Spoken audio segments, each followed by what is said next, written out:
Hello friends, स्वागत है आपका साइंस और टेक्नोलॉजी की इस नई दुनिया में। इस वीडियो में हम आपको बताने जा रहे हैं खेती में इस्तेमाल होने वाली कुछ ज़बरदस्त मशीनों के बारे में, जिनके काम को देखकर आप पूरी तरह से हैरान रह जाएंगे। तो चलिए बिना किसी देरी के वीडियो शुरू करते हैं। ये है राउंड बेलर।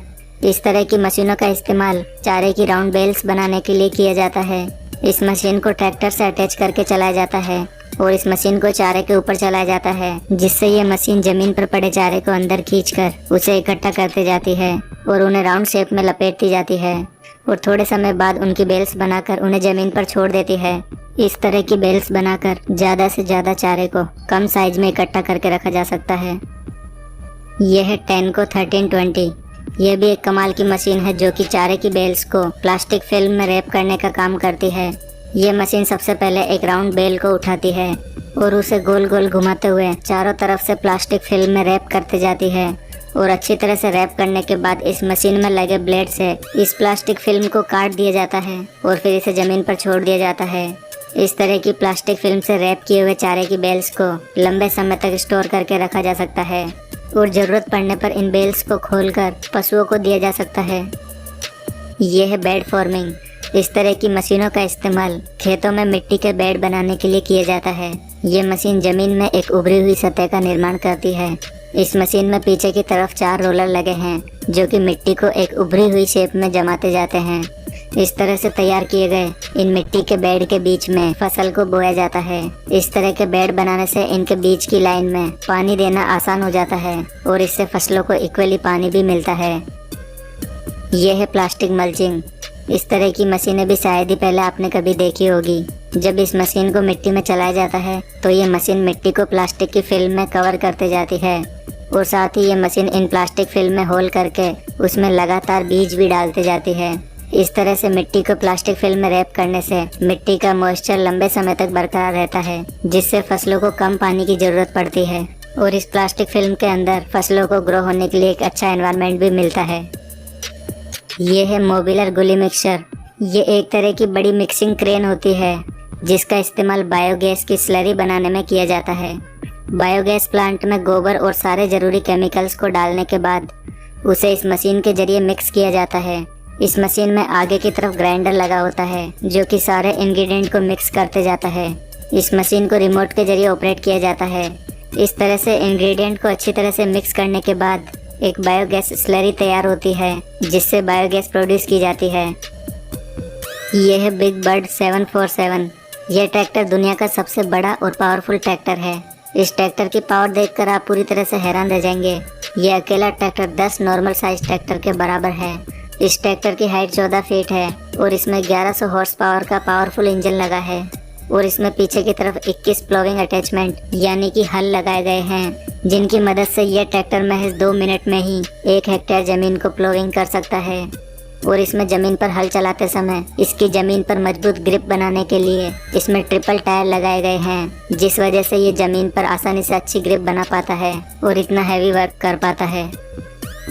यह है डिच क्लीनर। इस तरह की मशीनों का इस्तेमाल खेतों के बीच से होकर जाने वाली पानी की नहरों को साफ करने के लिए किया जाता है। हमेशा पानी से भरे होने के कारण इन नहरों के किनारे पर काफ़ी कचरा इकट्ठा हो जाता है और कुछ अनवांटेड घास फूस भी इनमें उग जाती है। इन्हीं को क्लीन करने के लिए इस तरह के बकेट्स का इस्तेमाल किया जाता है।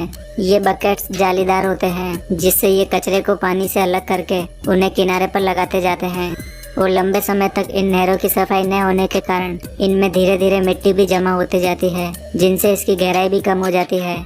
इसीलिए इस अंदर की मिट्टी को बाहर निकालने के लिए इन ड्रेजिंग पंप का इस्तेमाल किया जाता है। ये पावरफुल ड्रेजिंग पंप इसके अंदर की गीली मिट्टी को बाहर की ओर खींचकर उसे दूर पंप करते जाता है। यह है स्ट्रॉ मास्टर। यह भी एक कमाल की मशीन है। इसका इस्तेमाल खेतों में मौजूद अनवांटेड घास फूस या फिर फसल काटने के बाद बचे हुए कचरे को खेत से हटाने के लिए किया जाता है। इस मशीन अटैचमेंट की चौड़ाई 42 फीट है और इसमें नीचे की तरफ 2-2 फीट लंबे लोहे के नुकीले कांटे लगाए गए हैं। ये लोहे के कांटे जमीन को खोदते हुए चलते जाते हैं, जिससे कचरा इनमें फंसकर इकट्ठे होते जाता है और अनवांटेड घास फूस भी इसमें फंस जाती है। इस तरह से ये मशीन महज कुछ ही मिनट्स में बड़े बड़े खेतों से कचरा साफ कर देती है। ये है फ्लेम वेडिंग। इस तरह की मशीनों का इस्तेमाल खेतों में नई फसल बोने के ठीक पहले किया जाता है, क्योंकि फसल काटने के बाद उनके अवशेष और कई तरह की घास फूस जमीन में रह जाती है, तो उन्हें पूरी तरह से नष्ट करने के लिए इस फ्लेम वीडिंग प्रोसेस का इस्तेमाल किया जाता है। इस फ्लेम वीडिंग प्रोसेस में मिट्टी के ऊपर फ्लेम द्वारा हीट डाली जाती है, जिससे मिट्टी में मौजूद मॉइस्चर तुरंत ही खत्म हो जाता है और सारी हरी घास इसमें डेड हो जाती है। ऐसा करने से नई फसल के साथ कोई भी अनवांटेड घास फूस नहीं उगती है, जिससे सारा न्यूट्रिशन नई फसल को मिलता है। यह है ऑक्सबो 4334। ये एक सेल्फ प्रोपेल्ड मर्जर है, जिसका इस्तेमाल बड़े बड़े घास के मैदान या फिर खेत में उगे हुए अनवांटेड घास फूस को हटाने में किया जाता है। इस मशीन में आगे की तरफ रोटेटिंग रोलिंग ब्लेड्स लगी है और इसके ब्लेड्स की चौड़ाई 40 फीट है। ब्लेड की इतनी चौड़ाई होने की वजह से ये मशीन बड़े बड़े घास के मैदानों को काफ़ी जल्दी क्लीन कर देती है। और इस मशीन में ब्लेड को 3 अलग अलग हिस्सों में बनाया गया है, जिससे इसके इस्तेमाल के बाद इसकी ब्लेड को मशीन पर ही होल्ड करके रखा जा सकता है। और ये मशीन घास को काटते समय एक साइड में इकट्ठा करते जाती है, जिससे इसको बाद में उठाने में काफ़ी आसानी रहती है। यह है रैप 10। ये एक प्लांट ट्रिमिंग मशीन है, जो कि प्लांट्स को एक राउंड शेप देने का काम करती है। इस मशीन को प्लांट्स के ऊपर रखकर उन्हें आसानी से राउंड शेप में ट्रिम किया जा सकता है। यह एक इलेक्ट्रिक मशीन है, जिसे ऑपरेट करना भी काफ़ी आसान है। इस मशीन की ब्लेड को एडजस्ट भी किया जा सकता है। इस मशीन का इस्तेमाल गार्डनिंग में प्लांट्स को डिजाइनर राउंड शेप देने के लिए किया जाता है।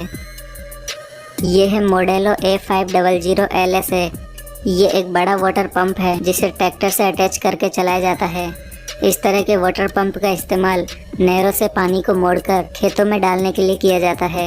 इस पंप के पाइप का डायमीटर 1 फीट है, जिस वजह से ये कुछ ही समय में काफ़ी सारा पानी खेतों में पंप कर सकता है। ये है रॉक किंग 9600। यह भी एक कमाल की मशीन है, जिसका इस्तेमाल मिट्टी में पड़े बड़े बड़े पत्थरों को उठाने के लिए किया जाता है।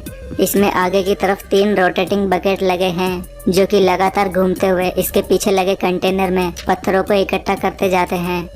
ये मशीन पत्थरों को काफ़ी सफाई से ज़मीन से हटाते जाती है, और जब पत्थरों से इसका कंटेनर फुल हो जाता है, तो इसमें लगी हाइड्रोलिक लिफ्ट की मदद से इस कंटेनर को खाली कर लिया जाता है। ये है आयरिश 2500। ये एक स्टोन बैरियर मशीन है, जो कि छोटे छोटे पत्थरों को ज़मीन में छुपा देती है, या फिर कहे तो ये मशीन ज़मीन को रिवर्स करने का काम करती है। यानी कि ये मशीन ऊपर की मिट्टी को नीचे और नीचे की मिट्टी को ऊपर करने का काम करती है। इस तरह की मशीन को किसी भी तरह की पथरीली या ख़राब सतह पर चलाकर उसे एक क्लीन सरफेस में बदला जा सकता है, और इस मशीन की मदद से घास फूस को भी रिवर्स करके उसे डिस्ट्रॉय किया जा सकता है। ये मशीन किसी भी तरह की सतह को रिवर्स कर देती है, जिससे उस सतह की खूबसूरती को बढ़ाया जा सकता है और उसे इस्तेमाल के लायक बनाया जा सकता है। यह है टीगल टाइटन। इस मशीन का इस्तेमाल खेतों में ड्राई कंपोस्ट को स्प्रेड करने के लिए किया जाता है। इसे इस्तेमाल के लिए सबसे पहले इसके कंटेनर में कंपोस्ट भरा जाता है, और फिर इस मशीन को खेतों में चलाया जाता है, और फिर इस मशीन में पीछे की तरफ लगे स्प्रेडर कंपोस्ट को खेतों में बिखेरते जाते हैं। इस मशीन के इस्तेमाल से खेतों में कंपोस्ट एकदम इक्वल क्वांटिटी में फैलता है, जिससे टाइम और लेबर दोनों की ही बचत होती है। यह है इंटर ड्रेन वी प्लो। यह मशीन वाटर पाइपलाइन को अंडरग्राउंड करने का काम करती है, वो भी ज़मीन को बिना खोदे हुए। इस मशीन में आगे की तरफ वी शेप ब्लेड लगाई गई है, जो कि ज़मीन को काटने का काम करती है। ये मशीन ज़मीन को काटते हुए उसमें हाथों हाथ वाटर पाइप डालती जाती है। इस मशीन के इस्तेमाल से काफ़ी तेज़ी से पाइपलाइन को अंडरग्राउंड किया जा सकता है। इस मशीन का ज़्यादातर इस्तेमाल नहरों से खेतों तक पाइपलाइन डालने में किया जाता है, क्योंकि ये मशीन ज़मीन को बिना खोदे ही ये काम जल्दी से कर देती है। ये है ज़ेरियन सैडल ट्रैक। इस मशीन का इस्तेमाल भी नई फसल बोने से पहले मिट्टी की स्ट्रेंथ को बढ़ाने के लिए किया जाता है। सबसे पहले इस मशीन के टैंक में फर्टिलाइजर की स्लरी बनाकर इसमें भरा जाता है, और फिर इस मशीन को खेतों में से होकर चलाया जाता है। इसमें पीछे की तरफ एक अटैचमेंट लगा है, जिसमें कई सारे छोटे छोटे पाइप लगे होते हैं, जिनमें से होकर ये लिक्विड स्लरी एक फिक्स अमाउंट में ज़मीन पर गिरती रहती है। इस तरह की मशीनों का इस्तेमाल खेतों में काफ़ी तेज़ी से लिक्विड फर्टिलाइजर को डालने के लिए किया जाता है। इस तरह की मशीनों के इस्तेमाल से काफ़ी कम समय में बड़े बड़े खेतों में फर्टिलाइजर को इक्वल क्वांटिटी में डाला जा सकता है। और इस मशीन में लगे ये अटैचमेंट भी फोल्डेबल है, जिससे काम होने के बाद ये मशीन अपने ऊपर ही होल्ड करके रख लेती है। दोस्तों, क्या ये सभी एडवांस मशीनें भारत में भी होनी चाहिए? इसके ऊपर अपने विचारों में कमेंट बॉक्स में ज़रूर बताएं। और अगर आपको ये वीडियो पसंद आया है तो प्लीज़ इसे लाइक और शेयर करना न भूलें। और ऐसे ही इंटरेस्टिंग और नॉलेज से भरे और वीडियोस के लिए हमारे चैनल को भी सब्सक्राइब करना बिल्कुल ना भूलें।